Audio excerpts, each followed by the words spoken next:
all I see is DoorDash is the worst company. It's slave labor. I see all these comments. I see videos. DoorDash is the worst, the worst, the worst. But you know what's funny? I still see some of the same people working for that company. I haven't figured anything out. I haven't cracked any codes. This is a very small sample size, but we need to talk. I'm going to give you the 3 things that are good, the 3 things that are bad. DoorDash earned by time, new pay model option. Let's go. All right, let me gather my thoughts here. None of these videos are scripted. Appreciate you for being here. If you're new here because you're looking for DoorDash information, earned by times in your market, you've been hearing about it and you're new and you want some info, I make videos every single day. They call me Mr.BetonYou. We talk about using the gig apps as a stepping stone to something better for you, whatever that means for you. Make your money, level up in 2023. Now, I just worked my 5th day. Today is Wednesday. It is 2:40. I'll show you guys that. 2:40. $30 an hour again with earned by time. I worked just under 3 hours and was $87 and some change. I declined my first order. Listen, I'm not saying this is going to work for everybody. A lot of you guys are in the comments saying that I've sold out. I'm a DoorDash ambassador. I am one man showing you my results, and I'm going to do that with my account this year with various apps, Instacart, Uber, DoorDash, more so with DoorDash, right? And I'm going to try different things. Eventually, probably pretty soon, I'm going to tank my acceptance rate, and I'm going to see if I still get good orders or don't. I'm doing these things so that you guys have information versus opinion, because everybody's got an opinion. Everybody's got an opinion, just like everybody's got a butthole, right? So I'm going to give you the 3 things that are good, the 3 things that are bad that I've experienced so far with earned by time. These are in no particular order. These are my opinion. This is what I have experienced and what I think are the good and the bad. First, we'll start with a positive thing about earned by time. In my experience, it's going to keep you busy. Now, I don't know why, but back in the day when I'm like always super selective, you sit in your car sometimes for a while. Sometimes you do, sometimes you don't. It's hard to tell. There's a lot of variables, right? Now, so I'm not saying I know I've cracked the code, but it's keeping me pretty busy. I still have some downtime with earned by time, but it's going to send you orders. That's one of the positive things. It's going to keep you busy, okay?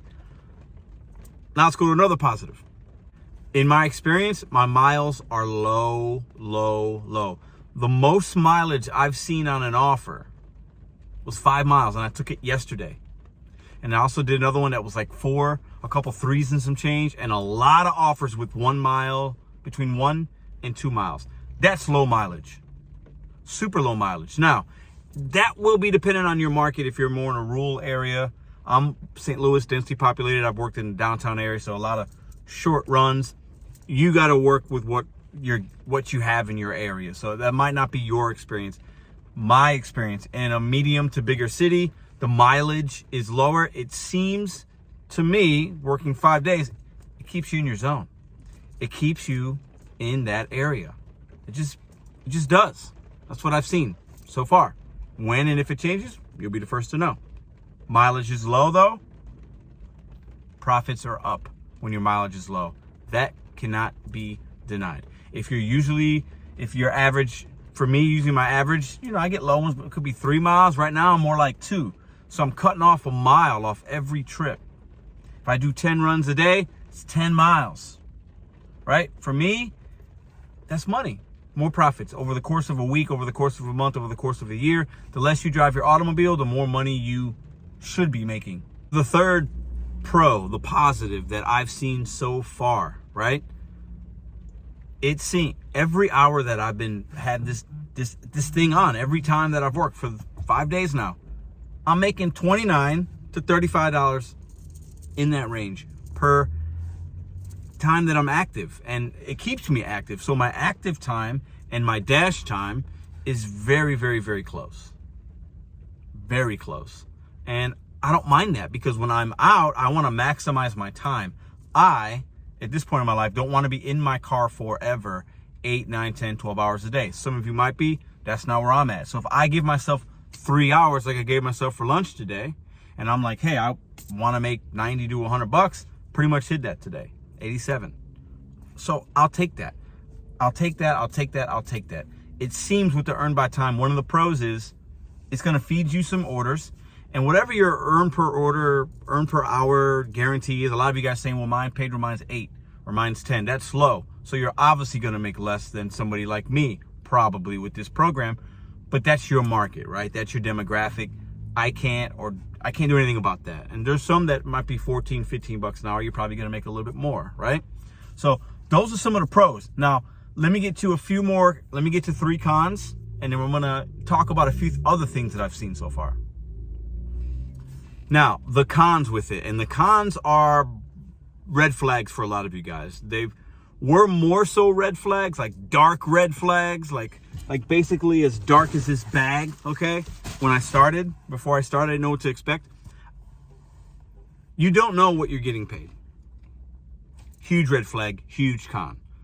You do not know how much that's going to pay you. All you really know is that if it takes you a lot of time, the base pay will go up a little bit because they're guaranteeing you some money, Doordash is, but you don't know how much you're getting paid until you drop it off. Okay, that's a problem for a lot of y'all. Was a problem for me, but I wanted to test it. Another con, and I have a rebuttal to some of these cons, but let's get the cons out the way because these things are real. You don't know if you're delivering to a miserable clown human being that didn't tip you. You don't know. Now, while you still know your area, right? You know, you can see what area you're dropping off to. Maybe it's a desirable one with good tips, maybe not. You have to control where you start and what zone you select. Don't work a bad zone that has a low or medium household income that historically people in those areas might not tip you. Don't work that zone. You're probably going to have a better experience. Work a zone where there's a lot of businesses, nicer area, medium household income is higher, right? But you don't know if you're delivering to a non-tipper. I will say this. In 5 days, I've had 2 non-tip orders. And I know one for sure was on a stack. That stack paid me $60 or $70, so I wasn't like that butthurt about it. And the other one I also believe was on a stack, but it still paid me handsomely for my time.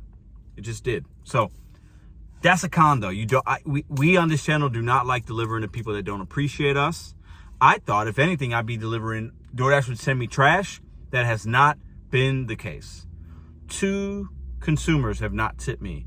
I haven't looked how many orders I've done, but it's probably, it's enough. It's 100. Maybe not 100. It's 80. So out of 80, 2 have no tips on them. And I declined the first one today, and I declined one yesterday. So I've only declined 2 offers since I started trying this out. That is a con, though. I got to put that on the con side. You don't know if you're delivering to a miserable human being. I don't like delivering to miserable human beings, but I've only done it twice in 5 days. Now, another con that I've noticed, I'm going to see if I can't put some split screens here. And a lot of you guys are telling me in the comments, because you've tried this, the base pays lower, Pedro. Base pays lower, base pays lower.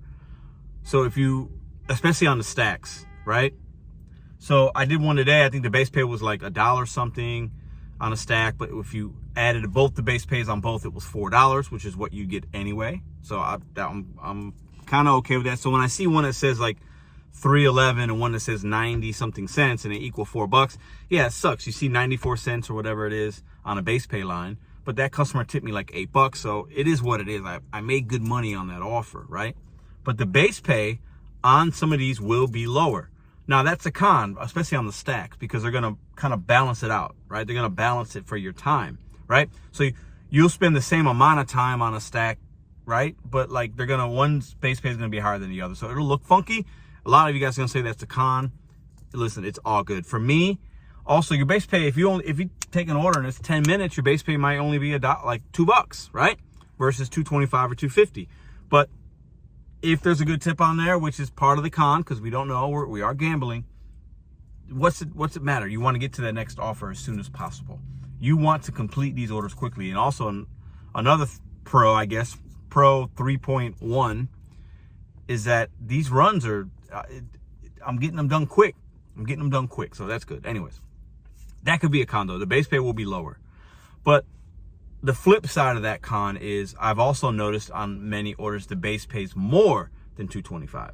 So it kind of balances itself out, but that is definitely kind of a con. So I think a lot of you guys are telling me you don't like seeing that the base pay was some change, some pennies, only $1. That sucks. I get it. I put it in the con pool. It is what it is. And I guess to piggyback off that, you don't get peak pay. So if you open your app up and you hit order dash by order, which you can still do, you can toggle between both, okay? You don't have to do earn by order. You could stop it at any time. You could dash now or earn by order if you can, whatever. You'll have to market dependent, but you don't get the peak pay. So if you have a $3 peak pay and you're doing earn by time, you're not gonna get the $3 plus the time. They're just gonna pay you that average of that. In my market is $12. So they're at least guaranteeing me, DoorDash is paying me $12 an hour basically from them.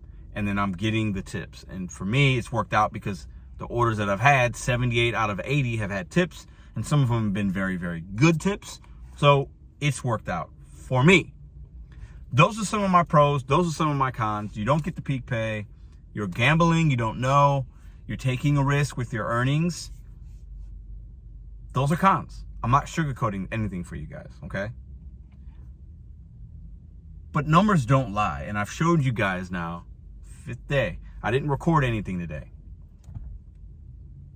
5th day of $30 an hour, and it's keeping me busy and my miles are low.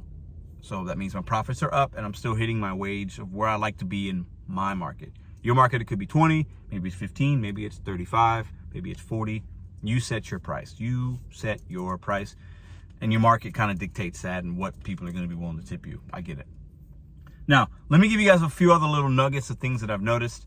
But before I get into that, I want to mention this video is not sponsored by DoorDash. DoorDash hasn't paid me a penny.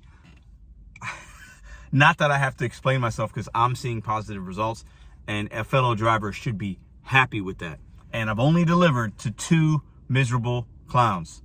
So I don't feel that bad about it. And trust me, if I was doing this and all these orders were crap, I'd show you and I'd make a ranty video about it like I've done thousands of times, but that's not the case. So I have to show you the good and the bad and everything in between like I've always done. But so far, this has been a good experience. So couple other things, and some might put this in a negative side. You don't get shop and pays. Now, 1 shop and pay order I have received while earned by time, which makes sense because obviously the base pay on those would then be crazy high, maybe, but most of my shop and pays don't take long. So it's a little confusing why. I think it's just part of the way the algorithm works. If you toggle on the earn by time, you're not going to get a shop and pay order. I haven't gotten 1 offer for shop and pays, not 1. And I like doing those because they can be profitable. So I do kind of miss that. So that's something for you guys to know. If you're somebody that likes to shop in your market, if you see a lot of those red card orders and they're lucrative for you, you probably don't want to use the earn by time because you're not going to see any of those. Because I haven't seen one, and I don't think that's a coincidence. Another thing I noticed, earn by time, they will send you stacked orders. Starting off at 2, they'll be good, they'll be okay. I've had a couple that were only $10 at the end. I think I had one that was $9. I've had some that were $60. I've had several that are $20 and $30 for stacks that start that way. So, and even those, the mileage has been good, been worth my time. Also, DoorDash, if you, for example, today, my first order was a steak and shake, and they stacked it. And I accepted the next one because it was right there, right? So they will also add an order to your route in the earn by time, the same way they would do if you earn by order. So if you like the stacks, if you like those because they work for you, you will still get those offers hitting your phone if you choose earn by time.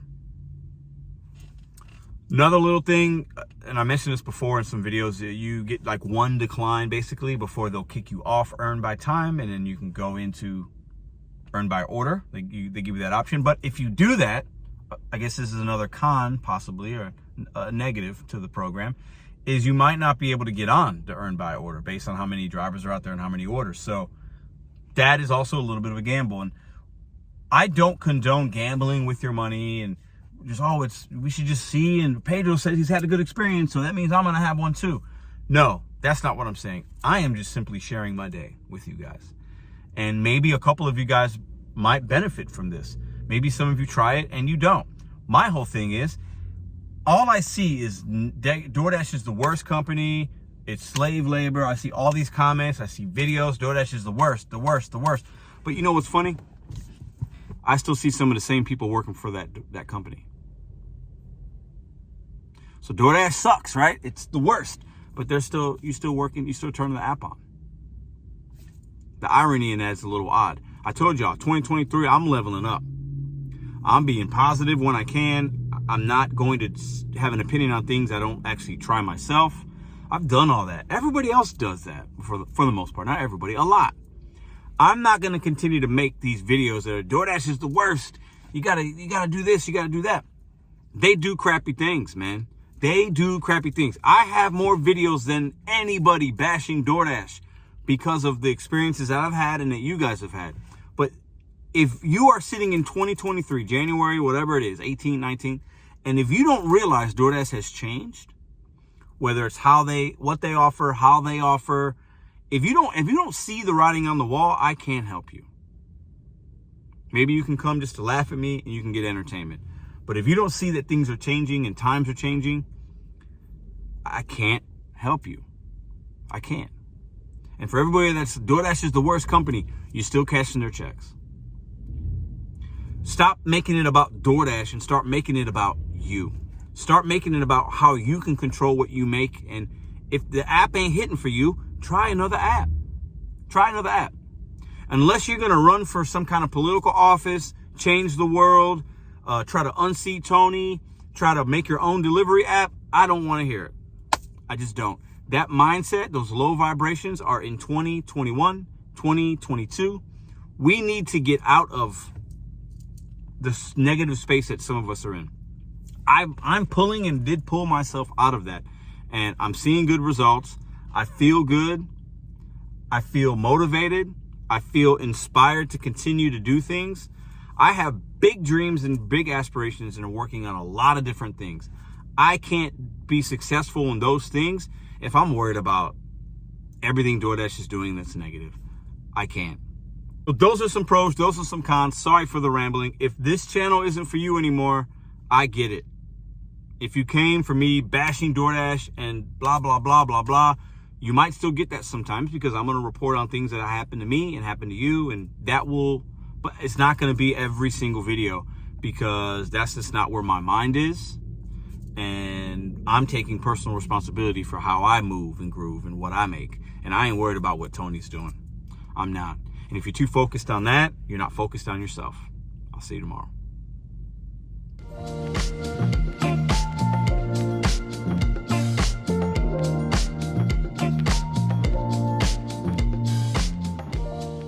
If you like this video or others, check out this one here. Consider hitting subscribe. Let me know what you think in the comments.